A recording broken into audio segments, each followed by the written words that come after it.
Hello friends, आप देख रहे हैं AWT यानी अब्बास वानी टेक चैनल। इस चैनल पर हम अक्सर बेशतर आपको इलेक्ट्रॉनिक्स से जुड़े हुए जितने भी इंफॉर्मेशन है वो आप तक पहुंचाता रहे वक्तन फ़वक्तन। आज हमारे पास एक ही नहीं दो डिवाइसेस आए हैं जो लाइट सिस्टम है। इनको हम असेंबल करेंगे आपके सामने और दिखाएंगे आपको ये क्या है। और ये एक बूस्टर है, पावर बूस्टर यानी चार्जर। शायद ये आपने देखा होगा, इसके बारे में आपने कुछ सुना होगा। तो इन सब को भी हम रिपेयर करेंगे आपके सामने और इसको कैसे असेंबल करेंगे, ठीक करेंगे। आप वीडियो के साथ बने रहे तब तक। ये जो दो बैटरीज़ हैं हमारे सामने, ये 12-12 वोल्ट की दो बैटरीज़ है, एंडस लाइट की ही है, देख लीजिए आप। पहले थोड़ा सा पेस्ट हम लगाएंगे इसमें, इन दो टर्मिनल्स को देखेंगे हीटिंग सिस्टम कितनी अच्छी है। उसके बाद ही हम इसको,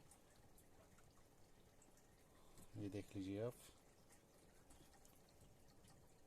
इससे पहले अगर आपने अभी तक हमारे इस चैनल को सब्सक्राइब नहीं किया तो प्लीज़ हमारे इस चैनल को सब्सक्राइब कर लेना, ताकि जितने भी हमारे इन्फॉर्मेटिव वीडियोज़ है वो आप तक तुरंत पहुँच जाए।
बहुत सारे जॉइंट्स एक साथ यहाँ पर दिए हुए हैं।